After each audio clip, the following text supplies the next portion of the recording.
les bonnes choses qui sont dans vos têtes. Maintenant, je vais aller plus loin avec vous. Je vais aller plus loin. Il y a un exercice spirituel qui va vous donner plus de visibilité sur comment vous devez gérer vos prochaines semaines, vos prochaines années. Écrivez vos talents et les dons que vous savez que vous avez. Ce que vous savez faire, mettez ça par écrit. Faites un inventaire, faites une liste des dons que vous savez que vous avez ou des capacités que vous savez que vous avez. Ce que vous savez que vous savez faire. Même si tu sais préparer, il faut écrire ça, c'est quelque chose, c'est un talent. Il ne faut rien négliger. Tu sais décorer, tu sais peindre, il faut écrire. Tu sais couper oignon, c'est pas mauvais, c'est quelque chose. Prenez le temps de vous asseoir un jour et puis de faire comme un inventaire de tout ce que vous savez faire, vous pouvez faire. En termes de bricolage, en termes aussi d'action professionnelle, écrivez tout. Écrivez, ensuite priez et demandez à Dieu parmi toutes ces choses que je sais faire. C'est dans laquelle de ces choses tu as mis ma destinée. Vous serez surpris. Tu peux savoir faire 10 choses et il y a seulement 2 que Dieu t'appelle à faire toute ta vie. Souvenez-vous de David lorsqu'il est allé vers Goliath. La Bible dit qu'il a pris 5 pierres, mais il a utilisé une seule pour tuer Goliath. Tu peux avoir 5 pierres dans ta gibecière, mais il y a une seule que tu dois prendre pour pouvoir devenir la personne que Dieu t'appelle à devenir. Tu peux savoir faire 5 choses différentes, mais il y a une seule chose sur laquelle tu dois te concentrer. Il y a une seule pierre qui va tuer Goliath. Ce qui nous arrive souvent, c'est qu'on a 5 pierres et on utilise les 5 pierres. Voici pourquoi on ne tue personne. Quand tu veux forcément faire tout ce que tu sais faire, tu ne vas rien faire. On tue Goliath avec une seule pierre. Mais pour trouver la seule pierre, là, il faut mettre les 5 pierres ensemble. Ce qu'il appelle le fait de lister. Il faut s'asseoir, il faut regarder tout ce que tu sais faire. Mets dans ta JBC et puis tu regardes, puis tu pries. Dieu va te dire, concentre-toi sur ça. Concentre-toi sur ça. Concentre-toi sur ça. Il y a beaucoup de choses que tu sais faire, mais concentre-toi sur ça seulement. C'est comme ça qu'on découvre ce sur quoi on est censé concentrer ces journées et ces semaines dans les mois à venir. Le pasteur Charles là-dessus, on avait une conversation avant qu'il ne vienne ici. C'est un gars qui était un observateur et puis donc les gens commençaient dans les questions pièges. Quand tu es avec eux, il ne faut pas te presser à parler. Et même qu'ils te donnent la parole, il ne faut pas parler vite. Il m'a dit qu'il est géomètre, quelque chose, en tout cas, non pas géomètre, il a étudié la géologie du sol, un truc comme ça. Et il m'expliquait que l'un des exercices qu'on leur donnait souvent, on leur montre 12 pierres vertes, par exemple, 12 pierres vertes qui se ressemblent. Mais on dit qu'il y a une différence entre les pierres. Tu dois observer et puis trouver la différence. Donc il dit que ça soit pour observer. Et puis à partir de l'observation, tirer des leçons, c'est sa vie, c'est son métier. Oui, ça fait des années qu'il m'observait. Me voit en pierre verte. Et il m'a posé une question, il m'a demandé quelles sont les choses sur lesquelles tu es concentré actuellement. Qu'est-ce que tu fais de façon prioritaire actuellement? Il m'a posé la question comme ça, de toute une conversation. Si je n'avais pas honnêtement planifié ces choses, que je voulais inventer la réponse sur le champ, je voulais innover tout de suite, il allait savoir. Il y a des questions auxquelles tu ne peux pas répondre sans bégayer aisément si tu n'as pas déjà la réponse. Tu ne peux pas inventer la réponse. Si je te demande tout de suite, toi, quelle est la pierre principale, l'activité principale sur laquelle tu vas concentrer tes temps libres les 3 prochains mois, est-ce que tu peux me répondre? Si ce n'est pas le cas, s'il te plaît, aujourd'hui quand tu vas rentrer à la maison, assieds-toi. Fais la liste de tout ce que tu sais faire dans la vie et prie pour demander à Dieu, tu m'as envoyé sur la terre, je ne veux pas devenir une fumée dans tes yeux. Je ne veux pas devenir de la vinaigre dans tes dents. Dans tout ça, là, je suis censé faire quoi exactement? Il y a une femme qui s'appelait Marthe. Elle a reçu Jésus chez elle. Il y avait beaucoup d'activités qu'elle devait faire. Elle devait préparer pour Jésus, mais elle devait aussi écouter la parole. Malheureusement, Marthe a préféré aller préparer d'abord pour venir écouter après. Juste le fait d'avoir inversé les priorités, ça a attristé Jésus. Elle était en train de préparer pour Jésus. Elle ne préparait pas pour Satan, c'était pour Jésus. Mais Jésus ne voulait pas qu'elle prépare pour elle dans cette période-là. Il ne voulait pas de ça. Il ne voulait pas de ça. S'asseoir pour ne pas planifier ses journées, c'est mauvais. Ne pas planifier ses semaines, c'est mauvais. Ne pas écrire, c'est mauvais. Et on va lire une parabole que nous connaissons, que le Seigneur Jésus a donnée. Lisons ensemble Matthieu, chapitre 25, verset 14. Matthieu 25, verset 14. Il en sera comme d'un homme qui, partant pour un voyage, appela ses serviteurs et leur remit ses biens. Il donna 5 talents à l'un, 2 à l'autre et 1 au troisième, à chacun selon sa capacité, et il partit aussitôt. Pause. Une parenthèse. Frères et sœurs, vous allez voir que dès l'entame de cette histoire, le maître n'a pas donné les mêmes talents à tout le monde, on est d'accord? Donner la même chose à tout le monde, c'est contraire à la parole de Dieu.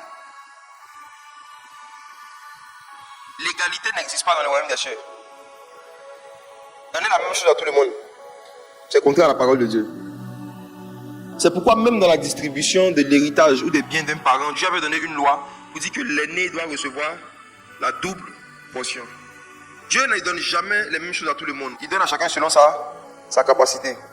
Donc ça veut dire qu'avant de donner quelque chose à quelqu'un, tu dois connaître ses capacités. On ne donne pas quelque chose à quelqu'un qui n'a pas de capacités. Il y a des gens qui ont des idées mais qui n'ont pas la capacité. Mais qui veulent qu'on finance leurs idées. Si un frère de 16 ans vient te voir, il dit vraiment, il veut que tu l'aides à ouvrir un business. Il dit quoi? Il dit location d'avion. Location de jet privé. Il te pose une question, il a 16 ans. Même si toi tu es milliardaire, tu vas lui donner l'argent. Tu vas lui donner selon ça, c'est sa capacité. Tu sais très bien qu'il n'a pas la capacité de gérer une telle activité. Donc la meilleure façon d'aider quelqu'un, c'est de lui donner des capacités. C'est de lui donner l'opportunité d'acquérir des capacités. Ce n'est pas d'abord de lui donner son pain. C'est pourquoi, je l'ai dit et je le répète, il faut qu'on préfère mieux financer des formations des gens que de financer des sacs de riz. Il faut préférer financer des choses qui vont donner des capacités. Parce que plus les gens vont avoir des capacités, vont acquérir des capacités, vont renforcer leurs capacités, plus Dieu va leur donner des talents. Dieu va leur donner des opportunités. Avançons. Verset 17. De même, celui qui avait reçu les 2 talents en gagna 2 autres. Verset 18. Celui qui n'en avait reçu qu'un alla faire un creux dans la terre et cacha l'argent de son maître. Longtemps après, le maître de ses serviteurs revint et leur fit rendre compte. Celui qui avait reçu les 5 talents s'approcha en apportant 5 autres talents et il dit: Seigneur, tu m'as remis 5 talents, voici, j'en ai gagné 5 autres. Pause. Pour moi, cette parabole est l'une des paraboles qui doit nous donner le plus de crainte, ce qu'on fait avec les talents que Dieu nous a donnés. Est-ce que vous remarquez, sans beaucoup d'interprétation, est-ce que vous remarquez qu'il y a un qui avait 5 talents, mais quand son Seigneur est revenu, il lui a présenté 10.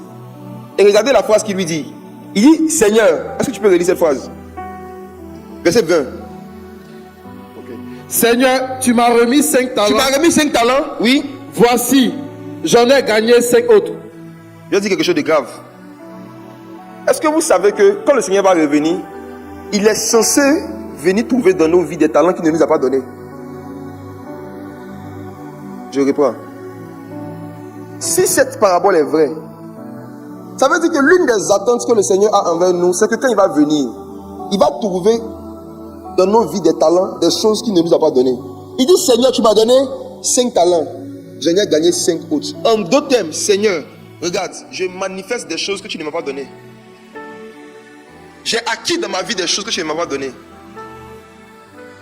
Est-ce que vous savez que les talents que vous avez actuellement, c'est le nombre de talents que vous avez, dans 5 ans, dans 3 ans, dans 4 ans, Jésus ne s'attend pas à venir trouver le même nombre exactement. Normalement, au fur et à mesure que les années passent, vos capacités et vos savoir-faire doivent augmenter. C'est la vie chrétienne normale. Et on va voir dans l'histoire que celui justement qui avait un seul talent, qui a gardé son seul talent, il a tenu l'enlèvement de l'église, on l'a jeté en enfer. Et vous allez voir comment le Seigneur l'a appelé. Il dit: serviteur méchant, paresseux. Ça veut dire que ne pas se soucier d'acquérir des capacités qu'on n'a pas, c'est de la méchanceté. Et cette méchanceté sera punie par l'enfer, dans certains cas. Des gens vont aller en enfer pour si peu. Il y a la méchanceté. Imaginez-vous, s'il n'y avait pas quelqu'un en Côte d'Ivoire qui avait décidé d'aller apprendre le génie civil, par exemple. Si, supposons que tous les Ivoiriens à une époque, eux tous, ils voulaient devenir directeurs financiers. Et eux tous, ils étaient en école de commerce. Qui allait construire ici? Qui allait construire les routes? L'une des choses qui maintient la souffrance dans un endroit, c'est parce qu'il y a des gens qui ne s'intéressent pas à acquérir certains métiers ou à apprendre certaines capacités pour soulager les autres. On va voir aujourd'hui comment est-ce que le Seigneur considère comme de la méchanceté le fait de se spécialiser dans un seul domaine. Méchant et paresseux. Méchant et paresseux. Il dit: Seigneur, tu m'as donné 5 talents, j'en ai gagné 5 autres. Et frères et sœurs, je fais une parenthèse. Même dans le domaine des dons spirituels, j'ai découvert dans ma Bible qu'il y a la possibilité d'avoir des dons que Dieu ne t'a pas donnés. cette parabole-là. C'est trop puissant. Seigneur, tu m'as donné 5 talents, j'en ai gagné 5 autres. Ça veut dire qu'il y a 2 façons d'avoir des talents. Soit par don, soit par gain. Il y a des talents que tu reçois sans faire quelque chose. Et puis il y a des talents que tu reçois parce que tu as fait quelque chose. L'homme qui avait 10 talents avait 2 sources. Il y a des choses qu'on lui a données comme ça. Il y a des choses qu'il a pris. Quand il dit gagner, ça veut dire j'ai fait des choses pour avoir ça. On peut le faire avec toutes sortes de talents naturels. On peut le faire aussi avec les dons spirituels. On peut le faire. Je ferme la parenthèse. Alors, regardez le verset 21. Quand il a dit à son maître, voici les talents que tu m'as donnés, et voici même ceux que je ne m'ai pas donnés, que moi-même je cherchais à gagner. Regardez la réaction du maître. Son maître lui dit, c'est bien, toi un fidèle serviteur, tu as été fidèle en peu de choses. Je te confierai beaucoup. Entre dans la joie de ton maître. Verset 22. Celui qui avait reçu les 2 talents s'approcha aussi et il dit, Seigneur, tu m'as remis 2 talents. Voici, j'en ai gagné 2 autres. Pour ceux parmi vous qui sont des disciples de Jésus et qui veulent vraiment progresser dans la vie, je vous parle de la part du Seigneur. Décidez de chercher à gagner des talents et des savoir-faire que vous n'avez pas. Des choses que Dieu ne vous a pas données de façon naturelle, de façon innée. Prenez la décision que dans les 6 prochains mois, vous allez identifier des savoir-faire que vous n'avez pas, mais qui peuvent être utiles dans la réalisation de vos propres projets et des propres idées que vous avez. Et décidez à gagner ça. C'est quand Dieu voit ce genre de cœur, ce genre de décision, que Dieu se révèle de façon particulière aux gens. Prenez la décision de chercher à gagner les talents que Dieu ne vous a pas donnés. Prenez la décision de chercher à acquérir des savoir-faire, des capacités que vous n'avez pas de façon innée. Tu sais que tu es une femme, tu es en train d'approcher la vingtaine, tu sais très bien que tu ne sais pas préparer, tu sais très bien que tu ne sais pas préparer, tu sais très bien que tu ne sais pas préparer. Toi-même, c'est ce que tu fais, là, quand toi-même tu goûtes là, toi-même ça ne te plaît pas. Qu'est-ce que tu es en train de faire actuellement pour chercher à acquérir le talent de cuisiner? Tu ne sais pas faire. Tu te caches derrière omelette avec crêpes. Ça là, forcément un jour, tu vas tomber sur quelqu'un de beaucoup plus sérieux que ça.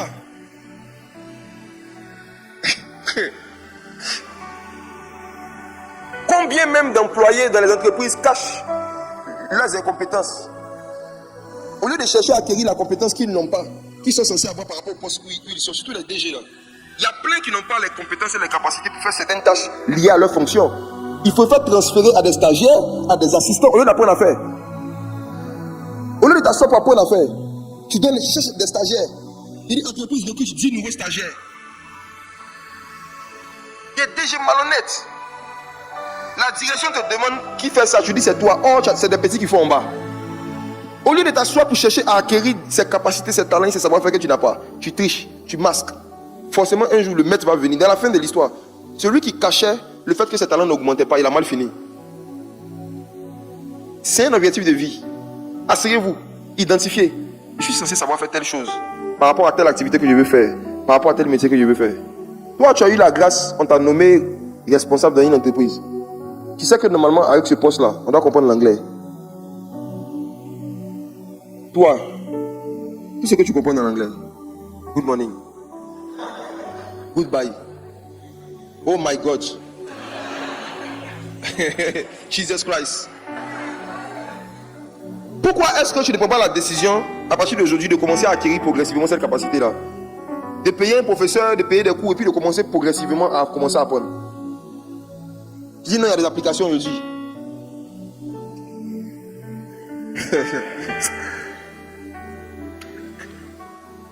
Un jour, Satan va vous surprendre. Si vous continuez comme ça, il va enlever le voile sur vos incompétences. La honte sociale va venir. Si ce n'est pas Satan qui vous surprend, c'est Dieu qui va vous surprendre. En tout cas, entre les deux, il y a un qui va vous surprendre un jour. Mieux vaut commencer quand tu sais que tu as eu la grâce d'accéder à une fonction où normalement tu n'as pas les capacités. Tu dois avoir l'humilité de commencer à chercher à acquérir ces talents-là que le maître ne t'a pas donné. Il y a des gens ici, vous savez très bien que vous ne savez pas conduire, mais on vous a donné des postes où normalement il y a un véhicule qui est attaché à ça.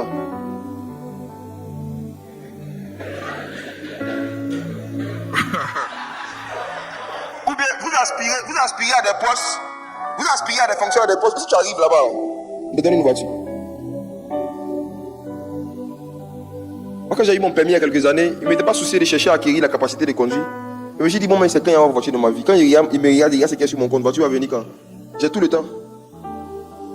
Et puis, un matin, un jour, pendant que j'étais assistant comme ça, Il y a un problème qui s'est passé là, et puis on m'a informé que dans la semaine prochaine, je suis directeur. On m'informe que la semaine prochaine, il devient directeur et que j'aurai une voiture. Ah! Demandez au pasteur Folie, c'est lui qui m'a appris à conduire en un soir. Après, il s'est allé voir. Il a appris à conduire. Il a dit en moins 24 heures, j'ai fait manuel et puis automatique. Il a dit que 24 heures, j'ai fait mes cours d'automatique d'abord. Après, quand j'étais Paul Bénard.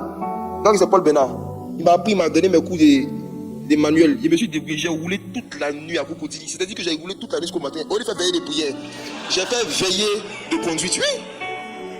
Parce qu'il m'a dit lundi, on te donne la clé. Il m'a demandé, tu as le permis. C'était vendredi. J'ai dit oui, il y a le permis. Il y a le permis. Il m'a demandé, tu as le permis. J'ai dit oui. Heureusement, il m'a pas demandé qui sait conduire. Il m'a demandé, tu as le permis. Donc, il n'a pas menti. Il y a le permis. Mais j'ai dit, je vous dis la vérité, 2 jours, nuit et jour. Lundi, ils m'ont donné la voiture. J'ai fait accident. Oui. On appelle ça le baptême par immersion. Quand tu viens d'apprendre à conduire, tu dois faire ton baptême. Tu dois immerger quelqu'un. Mais quelqu'un va t'immerger. C'est bien sûr, c'est le baptême. Oui. Vers le rond-point de la 2 là-bas, on s'est cogné là-bas. Oui. Mais ce qui est sûr, il a commencé à apprendre à conduire. Tu sais qu'il y a des capacités que tu n'as pas. Quand tu regardes tes capacités actuelles et puis les fonctions auxquelles tu aspires, est-ce que ça correspond? Prends ton temps libre, commence à apprendre vite. La gloire surprend toujours. C'est pas sûr que le jour où Dieu va vouloir te lever, c'est pas sûr qu'il va t'envoyer un message la veille. Le jour où Dieu va vouloir te donner une opportunité, ce n'est pas sûr que tu seras prévenu des jours à l'avance, c'est pas sûr. Il y a des opportunités qui surprennent. Quand ça te trouve, ça va te trouver prêt avec les capacités. Si ce n'est pas le cas, c'est la honte. Fais l'accident. Maintenant, c'est une voiture de service. Tu ne peux pas te lever toi seul, puis tu vas arranger où tu veux. Il faut forcément informer le boss que tu as cogné sa voiture. Maintenant, comment tu as cogné là? Là, c'est entre toi et le Seigneur. M'ont redonné la voiture 2 semaines après encore. Cogné encore. Parce que comment j'ai fait, il n'y a plus le contact du mécanicien de l'entreprise. Je dis, écoute, tu es un frère. S'il y a quelque chose, c'est parce que vous avez peur de faire des erreurs, vous avez peur de cogner un peu, de vous cogner la tête, ce que vous n'avancez pas. Il y a quel chauffeur sérieux et normal qui a commencé à apprendre à conduire, qui n'a jamais cogné personne, que personne n'a jamais cogné? On est combien? Qui? Depuis qu'il a commencé à apprendre à conduire jusqu'à aujourd'hui, toi tu n'as jamais cogné, tu n'as jamais cogné. Même si tu ne cognes pas, les chauffeurs de Bakar là, c'est des serviteurs de Dieu.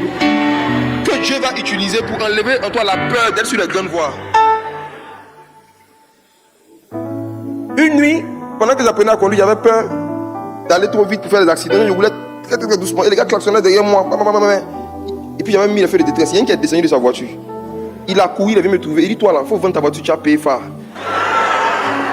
Histoire vraie, hein? Quand il m'a dit ça, j'ai senti le vieil homme vouloir enlever les clous de la croix et puis descendre. Parce qu'il pensait que c'est parce que mes phares ne marchaient pas. J'avais même oublié d'allumer les phares, tellement il était stressé.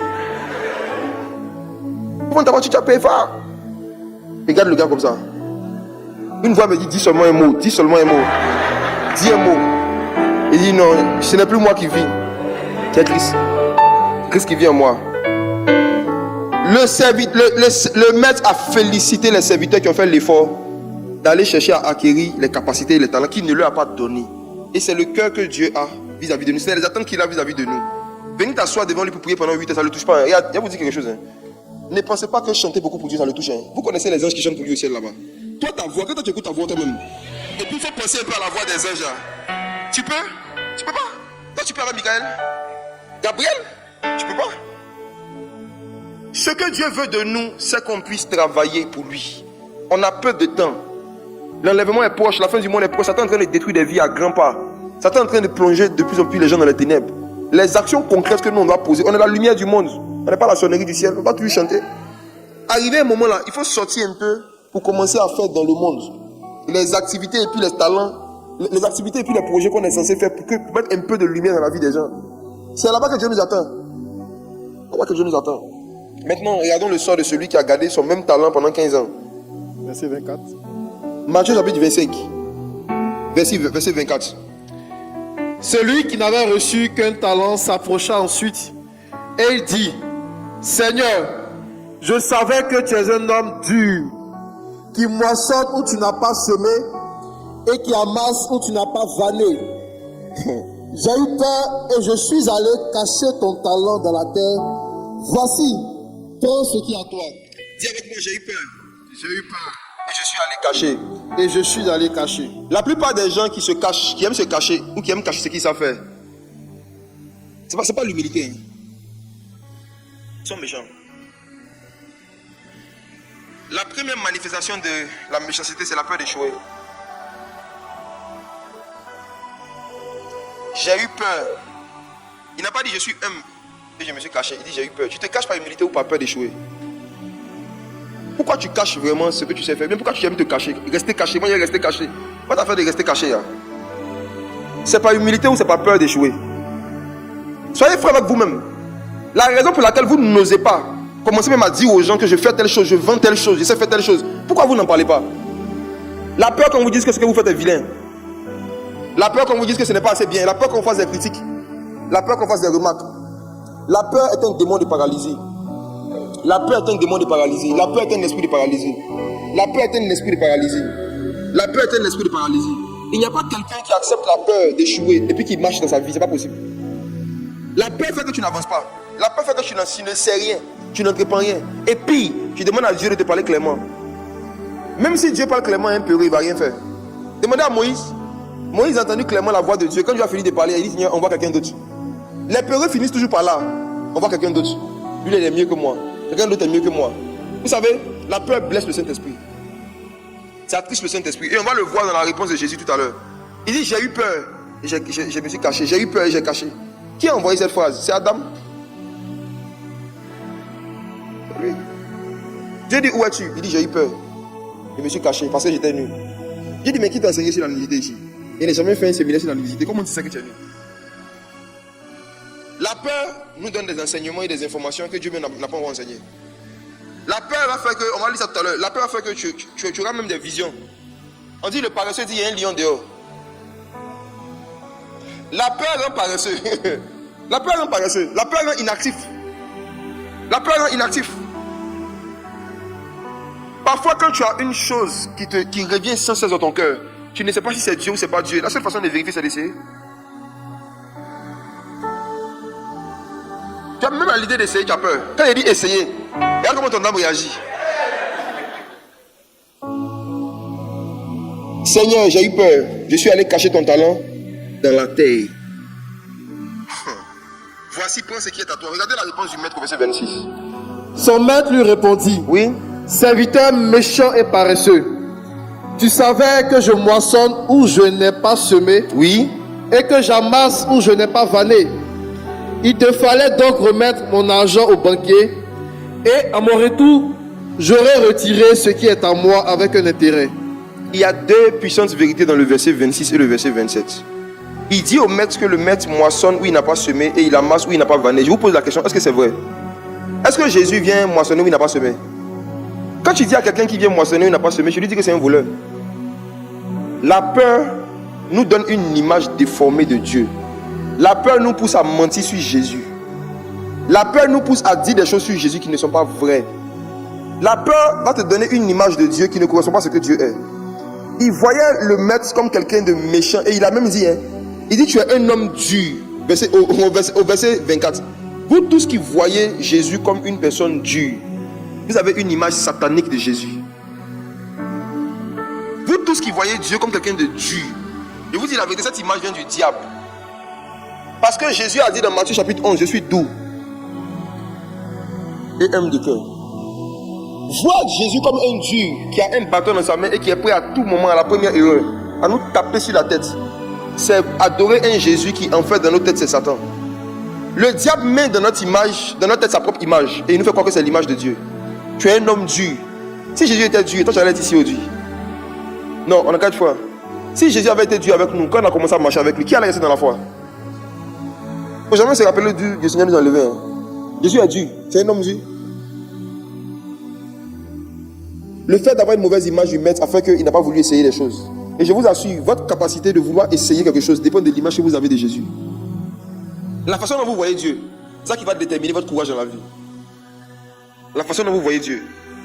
La façon dont vous voyez Dieu. Quand j'ai eu le projet il y a quelques mois de commencer à évangéliser dans les lycées et les collèges de Côte d'Ivoire, d'Abidjan en particulier, j'en parlais comme ça, comme j'en parle à tout le monde. Et puis, il y a un pasteur qui m'a dit, est-ce que tu sais que l'État a voté une loi? Il dit que dans les écoles publiques, surtout les écoles publiques, il ne faudrait plus qu'il y ait des activités chrétiennes et tout ça. Il m'a dit ça, non? J'ai dit oui, je sais. Par exemple, aujourd'hui, on ne peut plus avoir accès au stade de l'université de Cocody, comme avant. Voilà, c'est en train de venir. Au fur et à mesure, ils vont fermer en tout cas les espaces qui sont dans les écoles, les universités, pour certains événements chrétiens. Ils ont leur raison, ils ont leurs arguments pertinents. Mais j'ai dit, quand le pasteur m'a dit ça, vous savez, quand tu entends ça, si tu n'es pas exercé habile dans l'art de ne pas avoir peur, ça peut te dire, ça peut semer en toi une peur du genre, faut pas que je vais commencer à aller faire des choses dans les endroits publics, dans les collèges publics, les lycées publics, et puis ça va me créer des problèmes à l'État. Donc, vaut mieux attendre. Et l'esprit de peur est rentré comme ça. Je me suis rappelé que Paul a dit à Timothée, prêche l'évangile en toute occasion, favorable ou non. Favorable ou non. Moi, il n'y a plus le ou non là. Ça veut dire que pour prêcher l'évangile, les circonstances ne seront pas toujours favorables. Il faut prêcher quand même. J'ai pris ou non, puis je suis passé avec le ou non la semaine passée. Et je vais partir encore après les élections. Chaque semaine, je vais partir dans au moins 2 écoles minimum. Minimum 2 écoles. Parce que mon père travaille jusqu'à présent. Moi aussi, je travaille. Au moins 2 écoles. Et vous savez, quand vous voulez faire un projet, il y a toujours quelqu'un qui va vous faire voir le côté. Ce ne sont pas des mauvaises personnes, bien au contraire. Il faut que vous voyez tous les contours de ce dans quoi vous vous engagez. Moi, mais je suis très fort dedans. Moi, je vais te montrer le côté noir, même seulement pour voir si tu es sûr de ton affaire. Il faut qu'il y ait des gens qui vous montrent le côté négatif, les risques de ce dans quoi vous allez vous mettre. Mais comprenez une chose. Ce que tu réussis sur la terre ne dépend pas de qui tu es. Mais ça dépend de qui est celui qui est avec toi. La réussite d'une activité ou d'une entreprise, d'une action, ça ne dépend même pas de tes talents d'abord. Ça dépend de qui est celui qui est avec toi. Quand Dieu a appelé Moïse et qu'il lui a demandé de partir en Israël, Dieu a demandé à Moïse, s'il me demande qui je suis, qui suis-je, qu'est-ce que je vais leur répondre? Dieu a dit à Moïse, je serai avec toi. En d'autres termes, la personne que tu es n'est pas importante. Je serai avec toi. C'est celui qui est avec toi qui est important. Toi, tu n'es rien, même tu ne seras jamais rien. Je serai avec toi. Je serai avec toi. Je serai avec toi. Vous qui avez à cœur de commencer des petites actions, aller visiter les gens, aller prier pour des gens, faire des choses que vous ne faites pas, je vous dis la vérité. Si vous ne vous dépêchez pas, ce qui va se passer, c'est que Dieu va vous enlever ce talent-là. Il va donner à quelqu'un d'autre. Vous allez voir quelqu'un d'autre en train de faire la même chose que vous avez dans vos têtes. Et c'est là que la jalousie commence. J'avais pensé à ça. Moi aussi, je voulais faire ça. J'avais pensé à la même chose. J'avais pensé, mais ce ne sont pas les penseurs qui réussissent. Un célèbre penseur a dit, j'avais pensé. Mais qui par ses pensées a changé la vie de quelqu'un? Ce sont les actions qui changent les hommes. Mes frères, peut-être que vous avez vu les extraits, un petit extrait de ce qui s'est passé au lycée jeune fille. Mais c'était vraiment un extrait parce que personne n'a pu filmer quoi que ce soit. Le caméraman s'est transformé en commando, Pianiste s'est transformé en délivreur. Tout s'est vraiment gâté. Je n'ai pas pu prêcher plus de 10 minutes, mais vous savez ce qui s'est passé? C'est que quelques jours avant, j'avais demandé aux équipes de reporter le programme en novembre. Ils avaient oublié de faire passer l'information aux élèves. Donc pour moi, ce jour-là, il n'y avait pas d'activité. Je vous expliquer qu'il n'était pas prêt. Normalement, c'était de 13h à 16h l'évangélisation. J'avais dit reporter. Pour moi, ils avaient reporté. Donc le jour du programme, jusqu'encore à 13h30, j'étais en train de recevoir une cliente quelque part après un projet sur lequel on travaille. J'étais dans le bureau de la cliente lorsque un ami pasteur qui avait vu l'affiche en semaine m'a écrit vers 14h et quelques. Pour me dire, mais homme de Dieu, bonjour, je suis là depuis 13h, les élèves sont là depuis midi, on ne te voit pas. Il dit, ils sont là par rapport à quoi? Il est 14h, ils sont là, ils font quoi? Et puis il me fait une vidéo, la salle est pleine. Il dit, je ne comprends pas. Il dit, non, mais il y a un programme aujourd'hui. J'ai dit, non, j'avais dit à l'équipe de reporter en novembre. Il dit, ah, ils n'ont rien reporté, tout le monde est là, on t'attend. Comme la cliente est chrétienne, je lui ai montré le message. Il dit, excusez-moi, regardez, elle a lu. Il dit, je dois partir. C'est comme ça qu'à 14h et 30, j'ai pris ma voiture. Et puis j'ai couru pour me retrouver à Yopougon. Je n'avais rien préparé. Il n'a rien préparé. Pour moi, l'évangélisation est reporté. Et puis j'arrive, je vois, le préau est rempli. Ils ont mis des chaises autour du préau dans la couille. Mais ça fait des années que je marche avec quelqu'un. Il s'appelle le Saint-Esprit. Et il y a une chose que j'ai compris. Quand si je dois évangéliser, je ne demande jamais à Dieu de m'accompagner. C'est moi qui accompagne Dieu. C'est moi qui accompagne Dieu. Donc regarde. C'est parce que vous voulez que Dieu vous accompagne que vous n'essayez rien. Je me dis que l'évangélisation, ce n'est pas mon ministère, c'est le ministère du Saint-Esprit. Donc, c'est lui qui doit être prêt. Ma seule question, Saint-Esprit, c'est toi, tu es prêt. Moi, je ne suis pas prêt. Toi, tu es prêt. S'il me dit qu'il est prêt, je le suis. Et il est toujours prêt. Jésus dit, quand le Saint-Esprit viendra, il témoignera de moi. Ce n'est pas moi qui témoigne d'abord, c'est lui. Moi, je suis l'assistant du Saint-Esprit. Le Saint-Esprit ne m'accompagne pas. Il accompagne le Saint-Esprit. C'est son ministère, l'évangélisation. Le Saint-Esprit prend la place qu'on lui donne. Si tu le mets à la place de celui qui t'accompagne, il va t'accompagner. Mais moi, j'ai changé cette place il y a longtemps. Quand je suis arrivé là, il a commencé à raconter une histoire. Et maintenant, ceux qui étaient là, il n'a même pas parlé 10 minutes. Il racontait une histoire. Il racontait mon témoignage de comment les démons me fatiguaient quand j'étais élève. Puis quand il est fini, 10 minutes après, tout s'est gâté jusqu'à la fin. Quand les manifestations ont commencé, au début, les gens riaient. Puis je leur ai dit, riez. Qui était là? J'ai dit, riez bien parce que tout à l'heure, vous allez pleurer. C'est ce que je leur ai dit. J'ai dit, riez. Hein? J'ai dit, riez même. J'ai dit, profitez, libérez-vous, riez. Arrivé un moment, il a prophétisé sur une. Et c'est là que les manifestations ont commencé jusqu'à la fin. Et c'était tellement violent que les professeurs me sont venus aider. Et il y a des professeurs qui sont venus. Et j'ai dit, il faut qu'on stoppe tout. Parce que personne, les gars ne pouvaient pas gérer les cas qu'il y avait. On était un nombre insuffisant. Mes équipes n'étaient pas informées qu'il y avait un programme. Et on dit, on vient, on revient. Et on a commencé à recevoir des messages de beaucoup d'écoles et d'universités qui ont vu la vidéo circuler. Ils ont commencé à dire, venez. Les frères, si je dis, je ne suis pas prêt, je n'étais pas prêt, il va attendre que je sois prêt. Mais frère, c'est comme ça vous faites et puis vous ne faites rien dans la vie. Une fois que Dieu t'a donné un projet, ce n'est pas ton projet, c'est le projet de Dieu qui veut faire avec toi. Lui, il est prêt. Lui, il est prêt. Ne sois pas un serviteur méchant et paresseux. Ne sois pas un serviteur méchant et paresseux. Serviteur méchant et paresseux. Regardez ce que le maître lui dit. Il dit, il te fallait donc remettre mon argent au banquier. Vous connaissez les banquiers. Et à mon retour, j'aurais retiré ce qui était à moi avec un intérêt. Ôtez-lui donc le talent. Donnez-le à celui qui a les 10 talents. C'est ce qui va se passer dans les 3 prochains mois quand tu vas. Ôtez-lui le talent. Mes frères, je ne suis rien, je ne suis personne. Non. Je suis en train de vous faire une commission. Le Seigneur m'a dit que les 3 prochains mois là, pendant la nuit, les nuits, il va enlever des talents, il va donner à d'autres. C'est ce qu'il m'a dit. Ça sera un mois de transfert. Il y en a qui vont se réveiller un matin avec des dons spirituels qu'ils n'avaient pas. Il y a d'autres qui vont se réveiller un matin et ils n'ont plus de dons spirituels qu'ils avaient. Il y en a qui vont se réveiller un matin et il y a un projet qu'ils avaient, ils ont oublié le projet. Qui était dans leur tête, ils ont oublié. Et puis ils vont voir quelqu'un à la télé en train de réaliser. Ils vont dire, j'avais pensé à ça. Ôtez-lui donc son talent. Il y a un temps où le maître vient pour ôter les talents qu'on n'utilise pas. Il enlève et puis il donne à celui qui a 10. C'est bizarre, hein? On donne à celui qui a et à celui qui n'a pas. Mes frères et sœurs, il dit, même si toi tu ne voulais pas utiliser le talent, il fallait donner au banquier. J'ai médité là-dessus. Ça veut dire qu'il y a des talents que tu as. Même si toi tu ne veux pas utiliser, tu dois trouver des personnes à qui tu vas transférer ça, eux ils vont faire. Il y a des savoir-faire, des capacités que tu as. Il y a des projets même que tu as. Toi, depuis là, tu ne veux pas faire, non? Trouve des gens qui cherchent quelque chose à faire. Pour leur transférer le projet, eux au moins, ils vont commencer à travailler avec un petit intérêt pour le Seigneur. Le fait de toi-même ne pas faire la chose, ne pas aussi donner à quelqu'un pour faire, c'est de la double méchanceté. En fait, souvent, on se tolère tellement de raisons qui justifient le fait qu'on n'a pas commencé à exécuter certains projets qu'on a. On se tolère tellement de raisons que le temps est en train de passer et arrivé un moment, le Seigneur va s'irriter. Et il va décider de nous remplacer simplement. Et quand Dieu remplace, il n'avertit pas. Hein? On constate. Quand Dieu remplace, il n'avertit pas, on constate.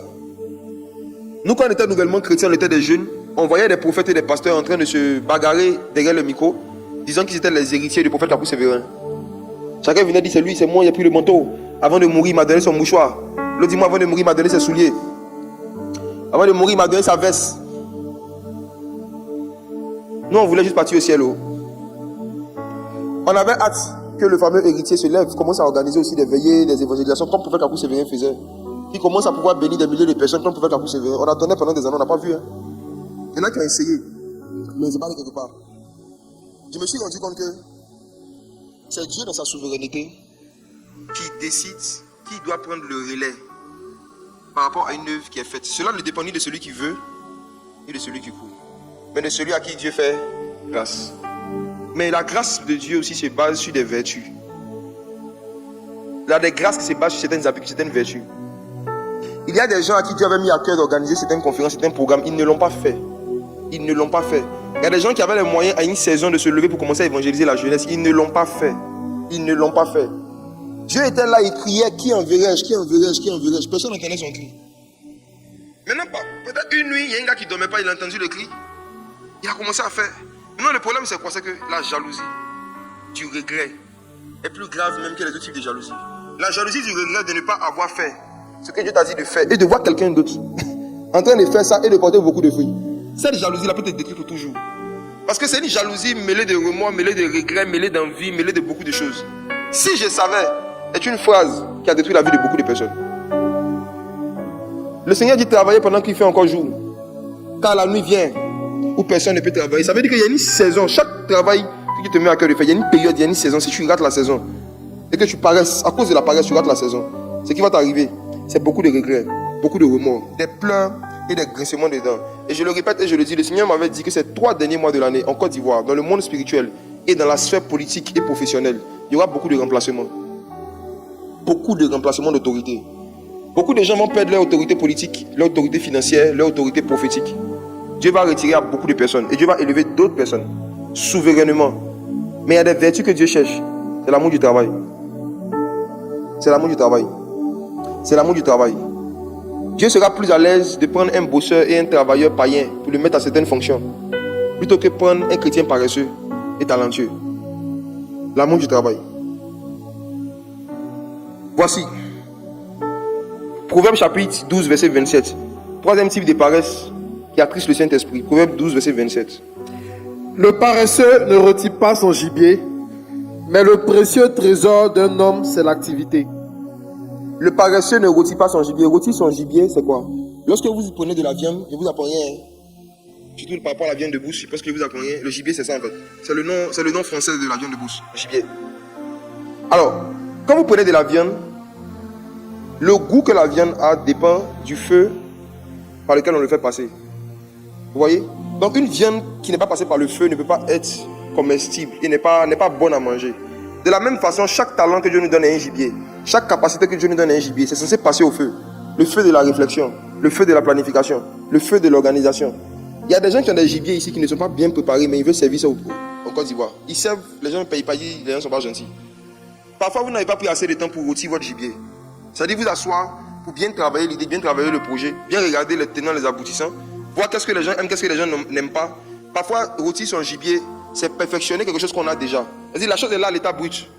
Mais on cherche à ajouter des choses ou à mettre des choses autour pour pouvoir perfectionner. Et il dit le paresseux ne rôtit pas son gibier. Les paresseux aiment faire un minimum d'efforts pour avoir le maximum de résultats. Que Dieu nous délivre de cette attitude. Je passe rapidement à la 4e type de paresse. C'est la paresse qui transforme la paresse en don de révélation. Quand la paresse devient un don de révélation. Proverbe 22, verset 13. Proverbe 22, verset 13, ça dit quoi? Le paresseux dit, il y a un lion dehors, je serai tué dans les rues. Il y a un lion dehors. Je serai tué dans les rues. Qui ici a déjà sorti de sa maison puis la vie lion dans la rue? Ce que Dieu essaie de dire, c'est que la paresse fait voir des problèmes qui n'existent pas. La paresse fait voir des blocages qui n'existent pas. La paresse amplifie ou aggrave des petits problèmes, même les problèmes existants. La paresse amplifie. Pourquoi le paresseux dit qu'il y a un lion dehors? Parce qu'il a vu un chat passer. Quand le paresseux voit un chat, il dit c'est un lion. Les paresseux aiment aggraver des petits problèmes. Ça dit que, je n'ai pas envie de donner des exemples, mais ça dit des petits blocages. Ils vont t'expliquer, tu vas avoir l'impression que ce n'est pas un blocage, mais c'est un bunker. Mais quand toi-même tu vas venir devant la situation, tu vas voir qu'on aurait pu régler ça. C'est la paresse. La paresse de ne pas réfléchir beaucoup, faire beaucoup d'efforts pour trouver une solution. Dès qu'il y a un obstacle, on arrête. Dès qu'il y a un blocage, on dit on ne peut pas faire. Dès qu'il y a un problème, on dit non, ça on ne peut pas. Mes frères et sœurs, lorsque vous développez la paresse à un certain niveau, vous commencez à avoir des visions. Vous commencez à voir des choses qui n'existent pas, même dans les songes. Le paresseux dit il y a un lion dans les rues. Regardez un autre verset. Proverbe 20, verset 4. À cause du froid, le paresseux ne laboure pas. À la moisson, il voudrait récolter, mais il n'y a rien. À cause du froid. Eh bien, faites attention à la saison de pluie. Les saisons des pluies révèlent les comportements des gens. Quand il dit à cause du froid, vous savez, dans tous les pays du monde, il y a un moment où il fait plus froid que d'habitude. C'est à ce moment-là que l'esprit de paresse même se manifeste puissamment même. À cause du froid, le paresseux ne n'aboute pas. Ça veut dire qu'à cause du climat, à cause de la température, il y a des activités et des actions que le paresseux est censé faire qu'il ne fait pas. Combien de chrétiens ne viennent pas, décident de ne pas aller à l'église quand il pleut? Le sel de la terre. Ils sont trop sels. S'il pleut, ils vont fondre. Mais quand c'est pour aller chercher de l'argent, non, supposons que dimanche à 9h, quelqu'un t'appelle, te donne rendez-vous à 9h30 pour prendre 5 millions à Bobo derrière Aïe, sous une pluie battante. Que ferais-tu? Une forte pluie qui dure depuis 3 heures de temps, 5 millions à Bobo derrière Aïe. Il y en a qui vont nager, il y en a qui vont payer bateau. Même s'il y a inondation, ils vont ramer pour partir. Les sacrifices et les efforts qu'on est prêt à faire pour surmonter un blocage existant, ça détermine vraiment nos vertus, hein, et ça détermine aussi notre intérêt pour la chose qu'on veut avoir. Je vous laisse verser, méditer avec. Je vais rapidement sur le 5e type de paresse. C'est avoir plus de désir d'avoir des choses que le désir de faire des activités pour avoir ces choses. Les gens qui ont beaucoup de désirs, de rêves, mais qui ne prennent pas beaucoup d'initiatives. Proverbe 21, verset 25 à 26. Je vais terminer avec ça. Les désirs du paresseux le tuent, parce que ses mains refusent de travailler. Les désirs du paresseux le tuent parce que ses mains décident de travailler, oui. Tout le jour, il éprouve des désirs, mais le juste donne sans parcimonie. Les désirs du paresseux le tuent. Ce que j'ai compris récemment par ce verset, c'est que chaque désir d'un paresseux est un esprit de mort. Les désirs des paresseux sont des esprits de mort. Les désirs d'un paresseux peuvent le tuer lui-même et puis tuer ceux qui veulent le financer. Là. On dit pourquoi ces désirs le tuent? Parce que ses mains refusent de travailler. Ça veut dire que c'est des personnes qui vont vous parler des grands projets, qui ont des grandes ambitions, des grands désirs. Maintenant, le travail qu'il faut faire, les actions qu'il faut poser, les activités qu'il faut mener pour pouvoir réaliser ces désirs, vous allez voir dans les activités qui ne sont pas prêts. Ils veulent que quelqu'un d'autre les fasse. Ou bien ils veulent faire une partie, mais avoir des grands résultats. Même dans le ministère, même dans les histoires d'église, il y a trop de nos confrères là qui sont paresseux. Pourquoi ils sont paresseux? Les gens veulent prêcher 2 fois par semaine, 3 fois par semaine seulement, comme des princesses, et puis avoir des méga church. Les gens n'évangélisent plus, ils ne veulent plus évangéliser. Ils ne cherchent pas à se déplacer, à aller dans les endroits où il y a des païens pour parler de Jésus. Mais ils veulent que les églises soient remplies. Ah, c'est rempli comment?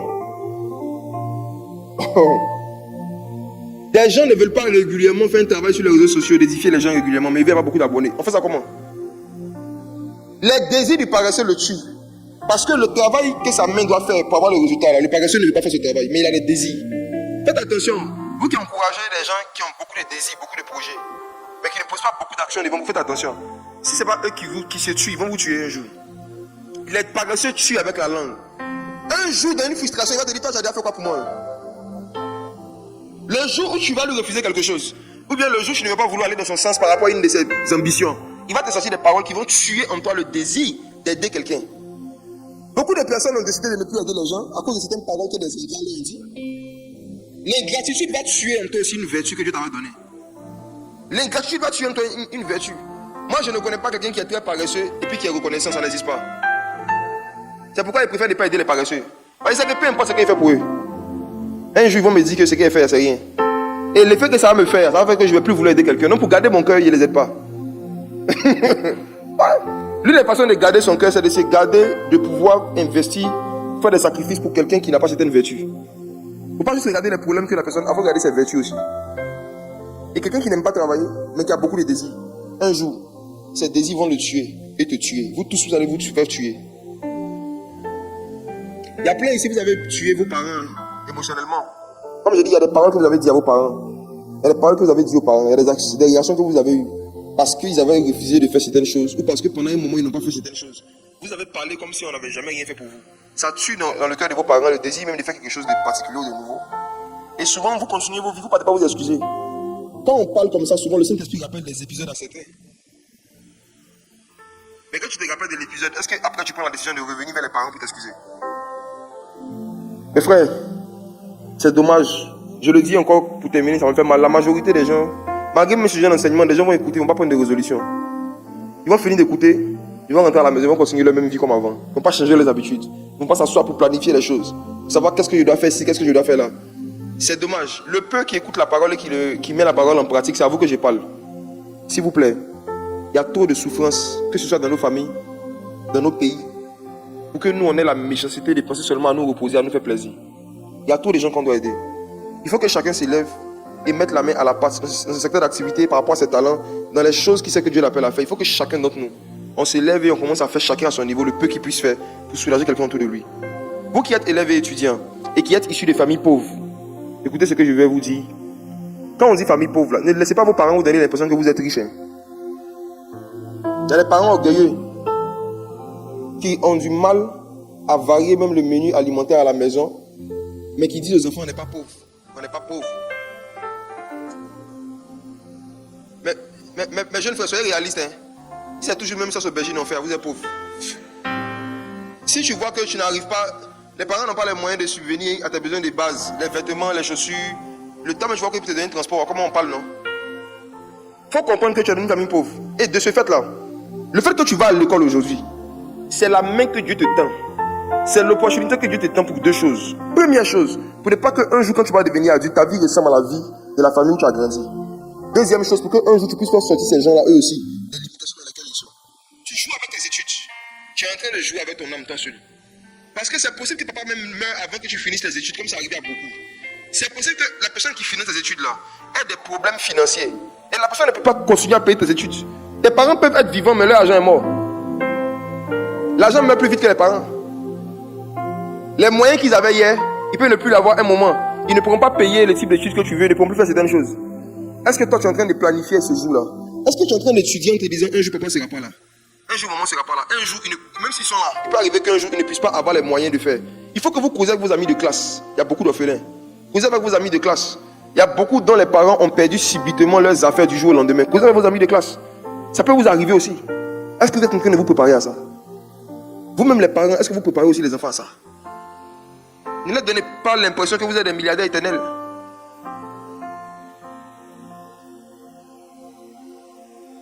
Il y a beaucoup ici, vous n'avez pas pitié de vos parents, vous êtes méchants et paresseux. Si vous saviez les sacrifices que vos parents faisaient pour qu'on puisse payer vos fournitures, vous n'avez pas passé tout votre temps sur TikTok. Il faut arriver à un moment de sa vie où dit, je ne suis pas un enfant de Satan, donc je vais arrêter d'être aussi méchant que lui. Même si vous étiez sorcier, même pour être sorcier, tu peux pas être paresseux. Il y a réunion chaque nuit. Ça dit que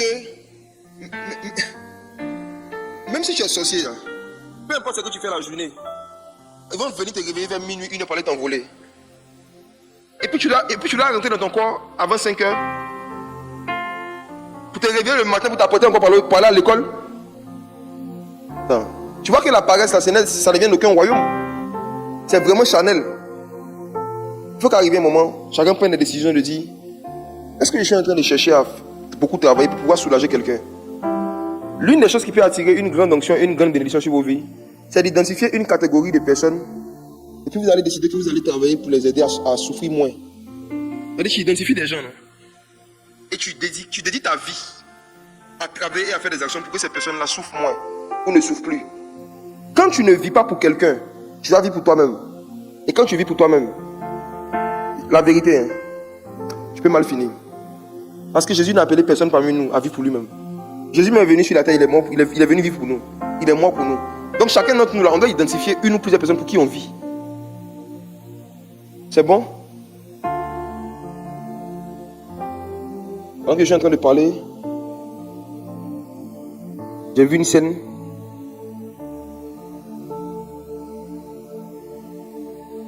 Quand j'ai touché le point des personnes qui ont perdu subitement ceux qui finançaient leurs études,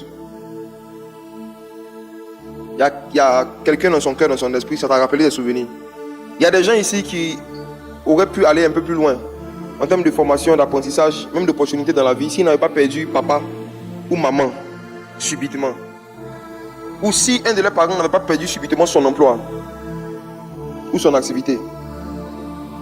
L'Esprit du Seigneur vient tout de suite de me dire de prier pour vous qui avez été blessé ou qui êtes blessé par le fait que la personne qui vous finançait par rapport aux études et à l'apprentissage n'a pas pu le faire. Et souvent, quand vous voyez des gens évoluer, quand vous voyez des gens qui étaient de votre promotion, de votre génération, qui ont pu aller un peu plus loin, il y a comme une blessure à l'intérieur de vous, il y a une tristesse.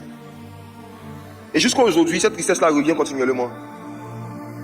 On doit prier pour vous. Si on ne prie pas pour vous, sans le vouloir, le diable va se servir de ce sentiment de tristesse-là pour créer un sentiment qui n'est pas bon. Non seulement Dieu veut guérir votre cœur blessé par rapport à ça, mais vous savez, Dieu est la source de tout. Dieu peut susciter encore à nouveau quelqu'un d'autre qui va pouvoir continuer à vous pousser, à vous financer, pour que vous continuiez vos apprentissages, pour que vous continuiez la vie où vous avez laissé la vie. Si tu es en train de m'écouter et que tu as perdu ton père, tu as perdu ta mère, tu as perdu quelqu'un, peut-être même que ce n'est pas père et mère forcément, je suis en train de voir dans mon esprit quelqu'un qui a perdu son oncle, c'était l'oncle qui payait les études.